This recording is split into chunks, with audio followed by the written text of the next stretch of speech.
Assalamu alaikum warahmatullahi wabarakatuh.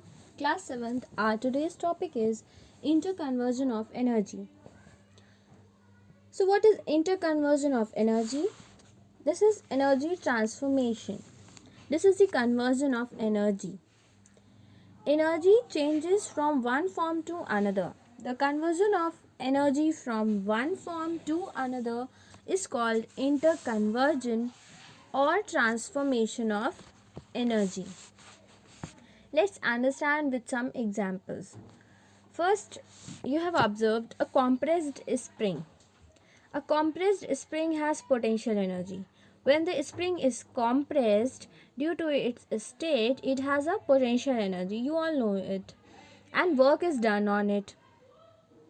So, this work gets stored in the form of potential energy. When the compressed spring is released, the potential energy changes into kinetic energy. So this is the conversion of potential energy into kinetic energy. Let's take another example. A hammer in a raised position has potential energy. When we move the hammer towards the nail or towards the object, its potential energy changes into kinetic energy. So this kinetic energy does some work on the nail. When the falling hammer strikes the nail, it drives the nail into the wooden block. So a hammer when raised in a position has a potential energy, and when we move the hammer, that's energy changes into kinetic energy, and this kinetic energy does work on the nail.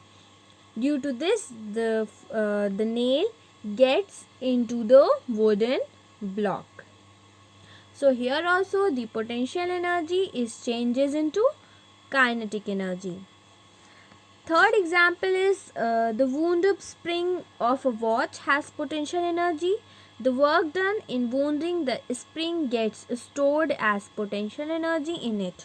When the spring unwinds itself, the potential energy changes into kinetic energy. This kinetic energy is used in moving the hands of the watch. Next is a stretched bow. A stretched bow has potential energy. When the string of the bow is released to shoot an arrow, the potential energy of the bow changes into kinetic energy of the arrow. Thus the arrow moves. So here also potential energy changes into kinetic energy. Next, in an electric fan there is an electrical energy. So this electrical energy makes the fan to rotate. That means that this electrical energy is changes into the mechanical energy, because it makes the blades of the fan to rotate. So this electrical energy rotates the blades of the fan. So the electrical energy here changes into mechanical energy. When you do any type of physical exercise, the chemical energy of food changes into mechanical energy. So similarly, there are various transformation of energy. For example, in steam engine, heat energy is converted into mechanical energy. Electric doorbell, electrical energy is converted into sound energy. Similarly, in televisions, electrical energy is converted into changes into sound energy and light energy. Solar cells, light energy is converted into electrical energy. Right? Now, during this interconversion of energy, the total energy is not converted into useful energy. Some energy gets converted into unusable energy. This energy gets lost in the form of heat, sound, and radiation. This loss of energy is called dissipation of energy. For example, when we light up a bulb, it gives light, right? But you must have observed that the bulbs also becomes hot when we light up. So here what happens, electrical energy is converted into light energy, but some part of electrical energy is lost in the form of heat energy. So this heat energy is the dissipated energy, right?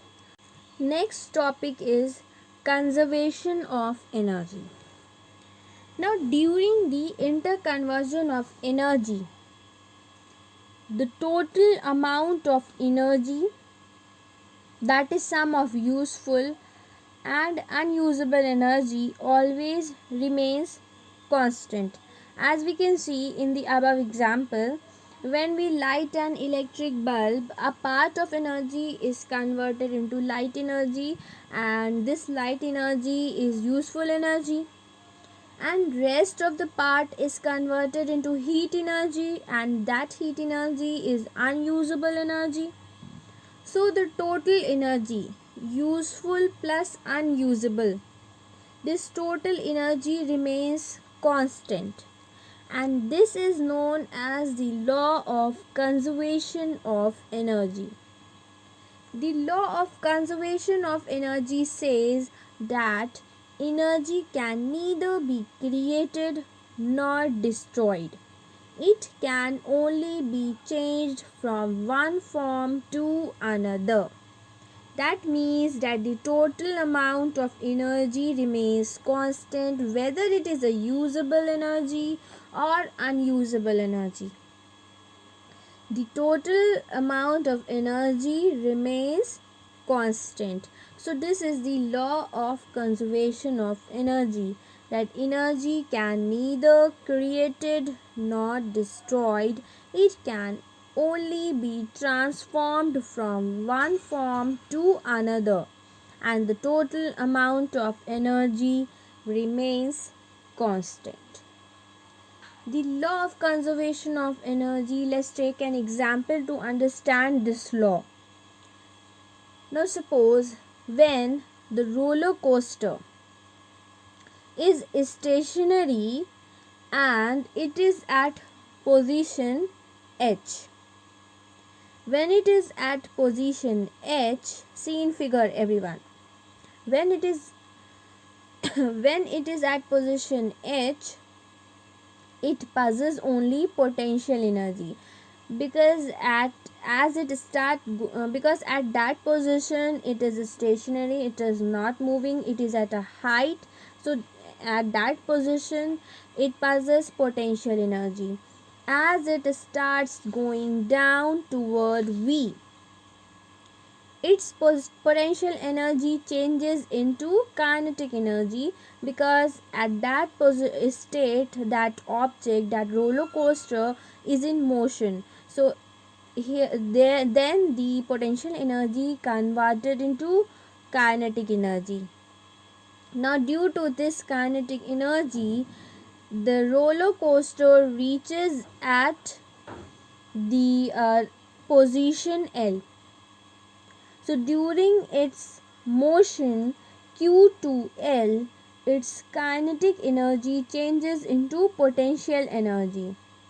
So at each position H, V and L, the sum of kinetic and potential energies remains constant, provided there is no loss of energy in the form of friction. When we suppose there is no loss of energy due to friction, then we can say that the sum of kinetic energy and potential energy remains constant during this journey from H to L. So this is the law of conservation of energy. Similarly, when water is stored in the reservoir of a dam, when it is stored, it is at a position, so it has a potential energy. When the water falls on large turbines, the potential energy of stored water changes into kinetic energy of the turbines. As a result, what happens? The turbines start rotating. Due to this kinetic energy, the turbines rotate, and when the turbine rotate, electricity is produced. So the law of conservation of energy also here the law of conservation of energy holds good, because here the potential energy is changes into kinetic energy, and then it is changes into electrical energy, and when we add these energies, we'll found that the energy is constant. This law of conservation of energy also hold good for a pendulum. As a pendulum swings, its potential energy changes into kinetic energy, and vice versa. So students, your chapter is finished. You have to read this chapter very thoroughly, go through the chapter and do the exercises.